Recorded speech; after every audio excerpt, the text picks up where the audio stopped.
បាទសួស្តីអ្នកនរគ្នានៅក្នុងវីដេអូនេះខ្ញុំនឹងបង្ហាញពីបាទ interface របស់កម្មវិធី Microsoft Excel ផ្នែកខាងលើនេះគឺយើងហៅថា title bar ដែលវាបង្ហាញពីឈ្មោះរបស់ file យើងបាទដែលយើងកំពុងតែបើកប្រើប្រាស់ហើយមកខាងនេះបាទខាងនេះគឺ ribbon display option អញ្ចឹងហ្នឹងគឺយើងគ្រប់គ្រងទៅលើ ribbon បាទចឹងឧទាហរណ៍ថាខ្ញុំរើសយក auto high ribbon អញ្ចឹងវានឹងលាក់ ribbon ពេលយើងអូសមកឡើងទៅលើពេលយើងចុចមកវានឹងធ្លាក់មកវិញឬក៏យើងដាក់វាសូបាទសូបាទអូខេហើយបន្តមកទៀតកន្លែងនេះគឺ minimize ណា minimize ពេលយើងចុច minimize គឺវាតម្លាក់ផ្ទៃបាទកម្មវិធី Microsoft Excel ណាអញ្ចឹងយើងចង់បង្ហាញមកវិញគឺនៅលើ icon ណានេះ icon របស់ Excel ហ្នឹងដែលយើងកំពុងតែបើកគឺចុចវាមកបាទវាបង្ហាញមកវិញហើយខាងនេះគឺពេលដែលវាពេញអេក្រង់យើងអញ្ចឹងគឺយើងហៅវាថា restore down អញ្ចឹងពេលដែលយើងចុច restore down អញ្ចឹងទៅវាបរួមកម្មវិធីទៅហើយយើងអាចអូសវាបរួមតូចធំទៅតាមតម្រូវការរបស់យើងណាហើយពេលយើង restore down មកវាមានប៊ូតុងនេះប្រែទៅជា maximize វិញបាទអញ្ចឹងយើងចុចវាមកគឺវាពេញទាំងអេក្រង់របស់យើងវិញហើយបាទហើយបន្តមកទៀតកន្លែងនេះគឺ close ណា close ប៊ូតុងពេលចុចគឺបិទ file របស់យើងហើយធ្លាក់មកក្រោមទៀតណាមកក្រោមទៀតគឺ quick access toolbar ណា quick access toolbar មានន័យថាជាអ្វីដែលយើងប្រើជាញឹកញាប់វាមាន save ឬហើយ undo redo ណាខាងនេះណាមក block ហ្នឹងគឺហៅថា quick access toolbar ហើយបន្តមកទៀតខាងក្រោមនេះណាខាងក្រោមនេះគឺ ribbon គេហៅវាថា ribbon អញ្ចឹងនៅ ribbon វាមាន home វាមាន insert វាមាន draw មាន page layout មាន formula data បាទ review បាទហើយបន្តមកទៀតយើងចុះមកក្រោមកន្លែងនេះបន្លោះមកនេះគឺយើងហៅថា name box name box គឺបង្ហាញឈ្មោះ cell ដែលយើង select ឧទាហរណ៍នេះណាខ្ញុំ select នៅជួនកន្លែងនេះគឺឈ្មោះរបស់ cell ហ្នឹងគឺ C5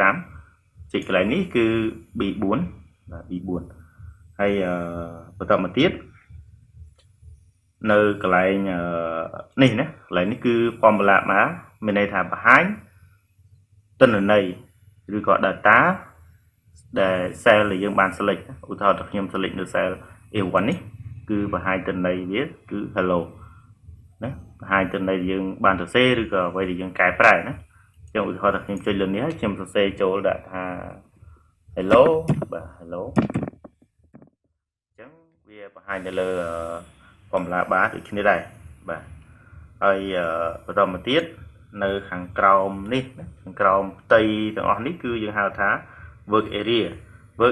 វាមាន column បាទជួរឈរនេះគឺយើងហៅវាថា column A B C D រហូតបាទរហូតដល់សិតហើយវាមានតទៀតណាមាន A A B បាទហើយមកជួរដេកនេះគឺយើងហៅវាថា row បាទ row ទី1 row ទី2 row ទី3ចុះទៅក្រោមតអញ្ចឹងទៅបាទហើយបន្តមកទៀតនៅបន្លោះនេះគឺយើងហៅវាថា cell បាទ cell គឺជាចំណុចប្រសពរវាង column ហើយនឹង row បាទដែលឈ្មោះរបស់វាគឺផ្ដើមពី column ហើយបញ្ចប់ជាមួយនឹង row ណាឈ្មោះរបស់វា D 7អញ្ចឹងទៅពេលខ្ញុំ select នៅជួរបាទនៅ cell D7 ហើយបន្តមកទៀតនៅផ្នែកខាងក្រោមនេះគឺយើងហៅថា sheet tab អញ្ចឹង sheet tab ពេលនេះយើងមាន sheet តែមួយយើងឃើញមួយអញ្ចឹងពេលយើងបង្កើត sheet បន្ថែមទៀតយើងចុចបូកមកអញ្ចឹងវាមាន sheet ច្រើនតទៀតទៅណាច្រើនតទៀតទៅហើយយើងអាចដូចឈ្មោះ sheet របស់យើងដូចជាមកស្ដាំហើយយើង rename មកឧទាហរណ៍ថា sheet ទី2អញ្ចឹងចុះបាទអញ្ចឹងវាបង្ហាញតែលេខ2ទេហើយកន្លែងនេះគឺយើង rename វាមកដាក់ sheet ទី1អញ្ចឹងទៅណាបាទអញ្ចឹងផ្នែកខាងក្រោមនេះគឺយើងហៅវាថា status bar បាទ status bar គឺវាបង្ហាញដូចជា ready បាទហើយមកខាងនេះគឺវាមានជាការបង្ហាញបាទ page បាទជា normal ឬក៏ page layout ឬក៏ page break preview ណា ពេលយើងចុច play break preview ទៅបាទវាបង្ហាញបែបនេះបាទចុច normal មកវិញហើយវាមាន zoom in zoom out អញ្ចឹងណាយើងbreakរួមបាទបាទអញ្ចឹងនៅក្នុងវីដេអូនេះខ្ញុំបាទសូមបញ្ចប់ប៉ុណ្្នឹងសិនបាទអរគុណច្រើនសម្រាប់ការតាមដានទស្សនាបាទហើយនៅក្នុងវីដេអូក្រោយខ្ញុំនឹងបង្ហាញមេរៀនបន្តទៅមុខទៀតបាទអរគុណ